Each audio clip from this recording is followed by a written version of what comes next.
को जय श्री कृष्णा, हरे कृष्ण। जन्माष्टमी का पावन पर्व, जैसा कि आप सबको विदित है, जन्माष्टमी का पावन पर्व कई जगह पर 26 तारीख को, कई जगह 27 तारीख को मनाया जाना है। लेकिन हम लोग वैष्णव परंपरा के अंतर्गत उदया तिथि में श्री कृष्ण जन्माष्टमी मनाते हैं।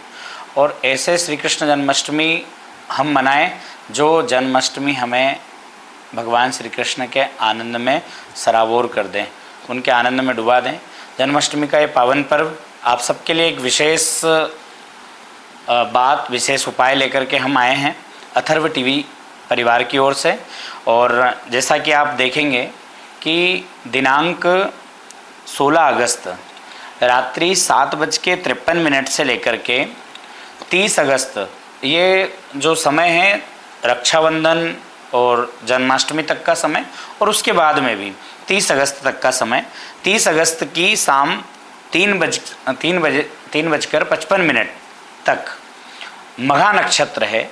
और कहा है कि इस मघा नक्षत्र में आकाश से जो वृष्टि होती है जल की, उस जल को अगर कोई अपने पात्र में भर करके अगर रखें, उस पात्र में भरने के बाद में अगर उसे बोतल में सहेज करके रखें, और अगर वो 2-2 बूंद आप अपनी आँखों में अगर उस जल को डालते हैं, 2 बूंद रात्रि के समय सोते समय, 2 बूंद उठने के बाद में, तो निश्चित रूप से जो आँखों की रोशनी है, आँखों की ज्योति है, कई लोगों के चश्मे भी उतर सकते हैं, नंबर भी कम हो सकते हैं।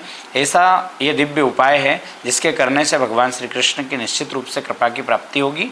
और भगवान श्री कृष्ण की कृपा से आँखों की ज्योत उज्जवल होगी, दिव्य होगी। ये उपाय आप कर सकते हैं। ये गंगा जल के समान होता है।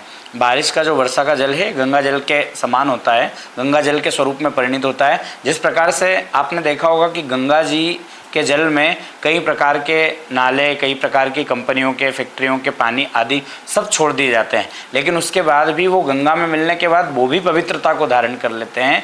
ऐसे ही वर्षा का जो जल है, मघा नक्षत्र में वर्षा हुआ जो जल है, जिस प्रकार आपको बताया 16 अगस्त से लेकर के 30 अगस्त तक की जो बारिश है, इस वर्षा का जल अगर आप संजो करके रखते हैं और ये उपाय करते हैं तो इससे आँखों की ज्योत भी ठीक होती है। अगर आप घर में इसका सेवन भी करते हैं तो आपके पेट से संबंधित रोग भी, विकार भी दूर हो सकते हैं। जिनको पेट की कई लोगों को समस्या होती है, उस समस्या से सबसे श्रेष्ठ समाधान ये है कि आप वर्षा का जो सहेजा हुआ जल है वो गंगा जल के रूप में परिणित हो जाता है, उस जल को आप पी करके अपने रोग और शोक को मिटा सकते हैं। जन्माष्टमी का ये पावन पर्व सबके लिए, देशवासियों के लिए, प्रदेशवासियों के लिए मंगलमय हो। जय श्री कृष्णा।